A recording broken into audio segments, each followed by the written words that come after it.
roads lead to Rome, but all ships lead to Civitavecchia, and you could be joining, leaving, or just having the day out. But whichever way, this is the route you're probably going to take. The shuttle bus is at the end of the port. If you've left the ship, you have to pay €6. It will take you to the station, and the train is the cheapest way to get to Rome. It's also very quick, but look up the times on your Google Maps and meet the train at the time it is expected. This is the Civitavecchia promenade just by the station. Very pebbly beach here. Where the bus drops you off, you'll see a sign under information saying train tickets to Rome. What it's actually trying to sell you is a hop-on, hop-off bus tour, which is a great idea if you're new to Rome, and we'll show you some of it from the bus. But if you want a train ticket, just go straight into the station. There are queues for tickets everywhere. Just find an empty machine, no queue. Buy your ticket. Rome last summer, yeah, that's right. One way. 2 tickets. Continue.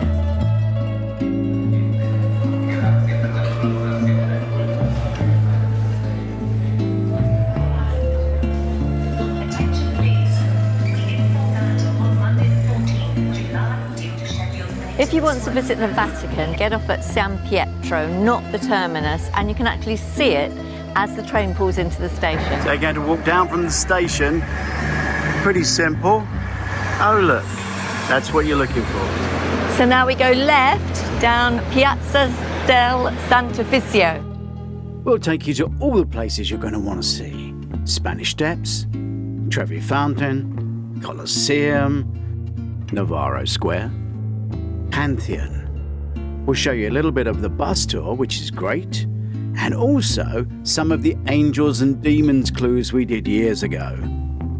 This is the second time we visited the Vatican at night, and this is really the time to come.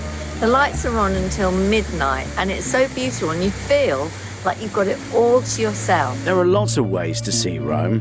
Tuk-tuk, sidecar and motorbike, the big bus. They're all great. You can walk and you can get lost. But the best way is to see it here on Doris Visits first and then plan your route. So please subscribe and share this film with your friends and others visiting Rome on a cruise.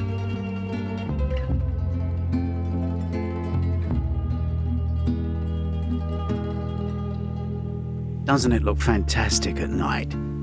We'll show you the angels and demons clues that apply here a little later on, because there is so much to see. We'll get on with it. And in fact, the angels and demons filming in this position was all done on the back lot of a studio in Hollywood. One thing that we've noticed since we were here before is they seem to have stepped up security since the last time. I mean, maybe that's because there's an American Pope now. Time to wander away from the Vatican and see some of Rome. The bridges, apart from the Vatican, are probably the most spectacular part of Rome. And if you look down them, they all kind of point to Navaro Sq. Well, the Romans did like a straight line, didn't they? If under siege, the archbishops run away from the Vatican to here, Castle de St Angelo.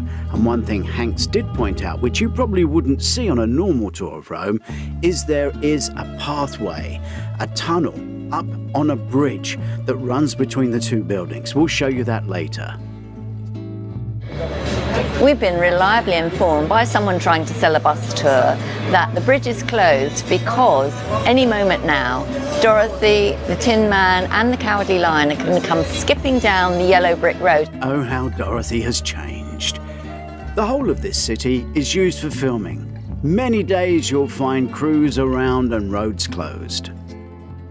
This concrete vegetable terrain and the church behind it both are pointed out on the bus tour.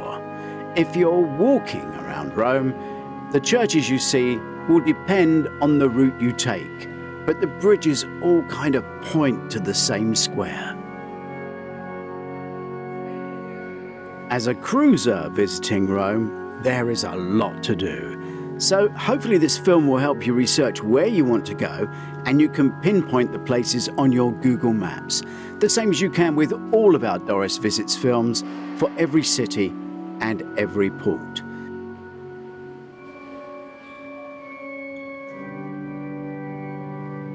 These are the churches that we passed on our first walk up to Navaro Sq.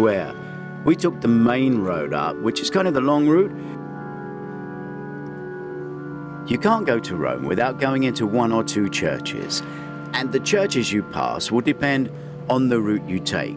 Now, if you want to go straight to Navaro Sq, I'd go along the embankment and cross here. A stroll along the embankment is a lovely walk, and when you get to the building that looks a bit like a cake, well, that's the court building. If you keep that behind you and cross the Umberto Bridge and carry on straight, you'll come to Piazza Navona. Previously, the square was in the open play stadium of Domitian, built in the 1st century AD and known as Circus Maximus. The Piazza Navona is a great place to come, particularly at lunchtime, because there are lots of lovely cafes, but there are great water features and statues here as well.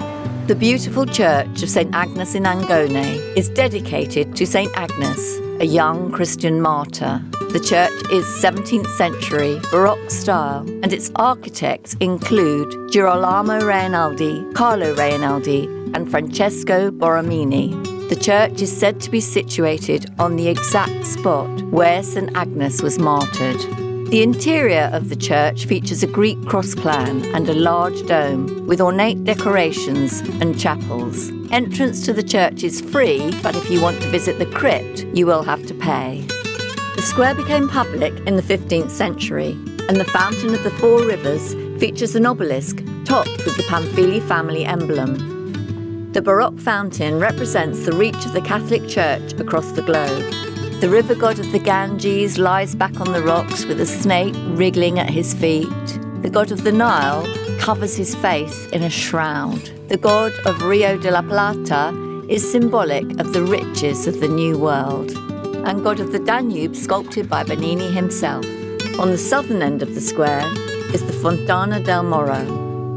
This is where the 4th cardinal was drowned. The 4th clue was water. The murderer drove a van up in the road right next to it, dragged him out and pushed him into the fountain.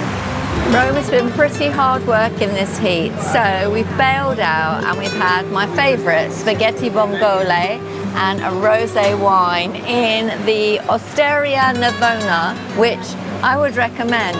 Limoncello on the house.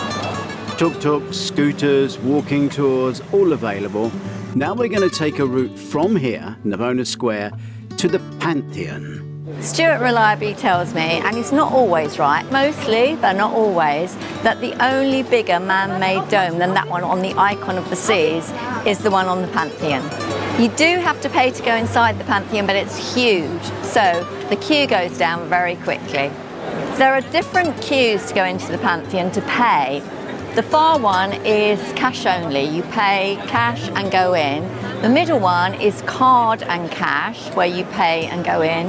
And this one here, you pay in a machine, you get your ticket, but then you have to queue again in the middle one to go in.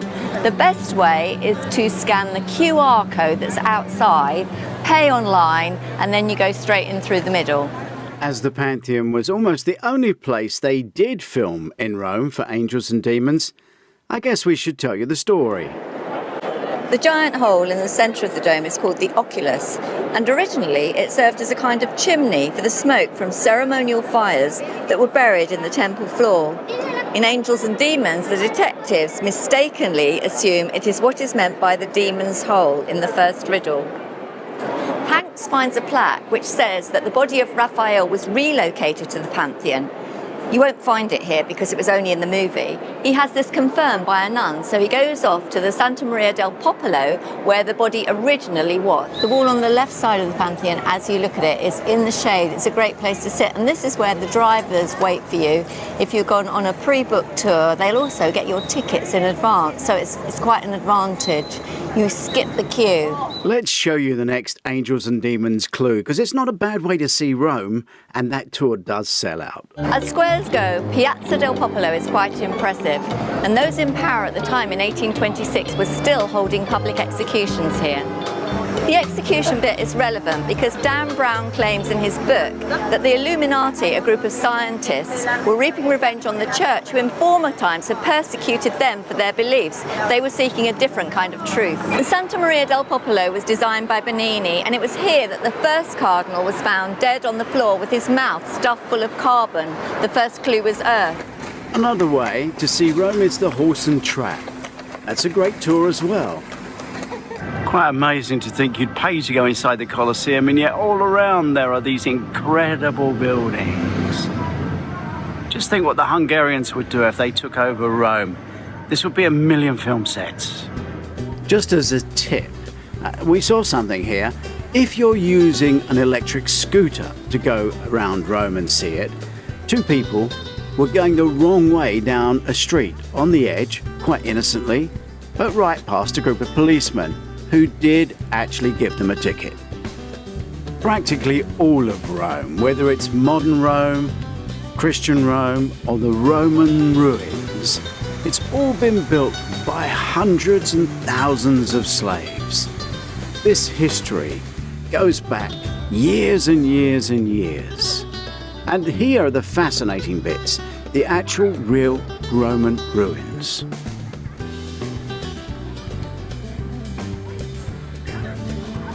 This really is old Rome, the ruins, as we head down towards the Colosseum, which is at the end of this path. Whilst the Colosseum is in the other direction to most of the things you want to see in Rome, it is on the big bus route.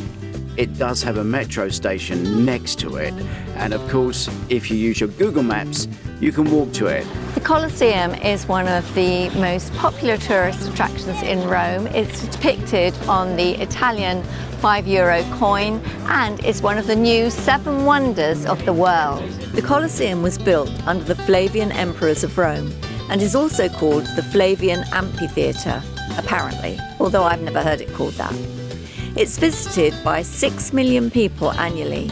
It opens at 9 a.m. and the last entrance is 6:15 p.m. The Colosseum hosted fights between gladiators, naval battles, and simulations of hunting wild and exotic animals. It's 189 metres long, 156 metres wide, and over 48 metres high. It extends over 24,000 square metres. This is bus stop 5 at Circus Maximus, and this is where the Romans used to race in their chariots, and it seated 150,000 people. I'm on the Spanish Steps, which is near bus stop number 8 on the blue line of the big bus tour, and now we're going to walk down there and towards the Trevi Fountain.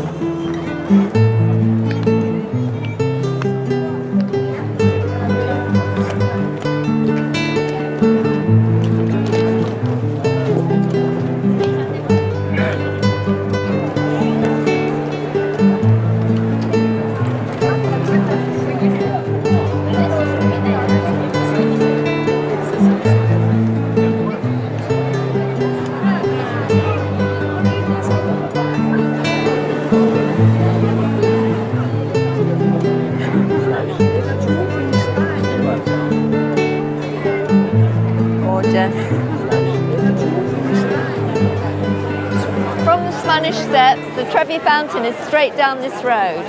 And you'll pass the column of the Immaculate Conception. It's actually not that old, it's 19th century.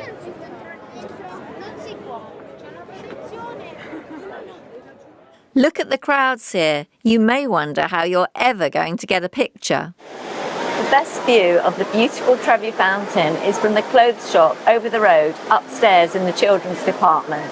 Legend has it that if you toss a coin into the fountain, you'll come back to Rome. If you toss in 2, you'll marry the man of your dreams. And if you toss in 3, you'll get divorced. And every night they drain the fountain and give the coins to charity. The Trevi Fountain measures some 20 metres in width by 26 metres in height. It was built using local travertine stone in 1762. Back to angels and demons.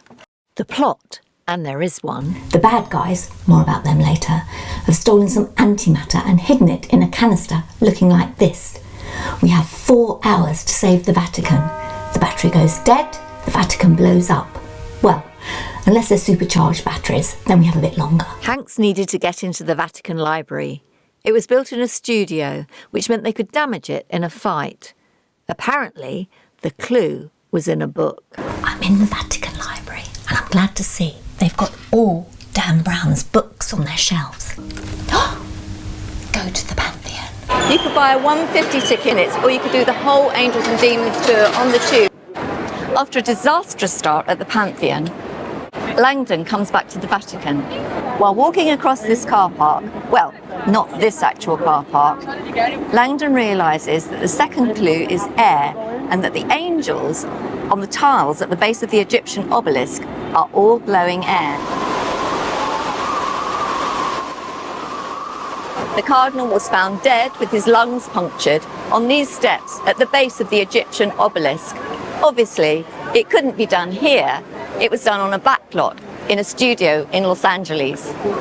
There are 16 tiles around the base of the Egyptian obelisk, and they all represent different points of the compass, and they're of angels blowing wind. You may think the tile doesn't look like the one in the film. That's because it isn't. That one was made in a plasterer's shop in Los Angeles. This points to the third clue. This is the Piazza Barberini, where they placed the church, the Santa Maria della Vittoria, although it's not where it actually is. This is the church of the Santa Maria della Vittoria, where the third cardinal was found dead. The clue was fire. He was found dead in front of a statue of St. Teresa. She claimed that an angel had pierced her heart, and she was on fire with the love of God.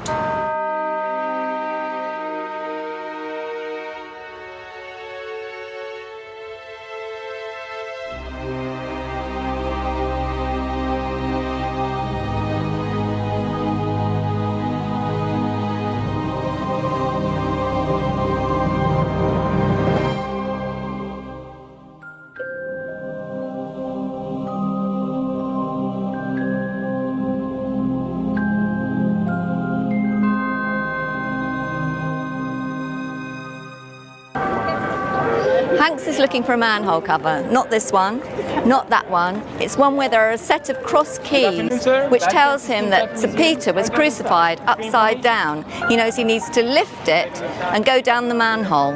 Hanks runs away from the castle to the Vatican. He runs along this wall. This wall is 800 metres long. Guess what? He never did it here. He did it in a studio. Rome and Vatican City were CGI'd into the wall section.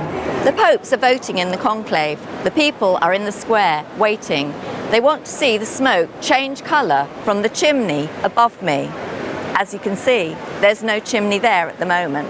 Firemen erect the chimney for each vote for a new pope. I hope you enjoyed our film of Rome. We loved making it. And the fun bit about Dan Brown is still relevant. Those tours sell out. Now, the restaurant's just away from the centre. Look how much more seafood you get in your linguine.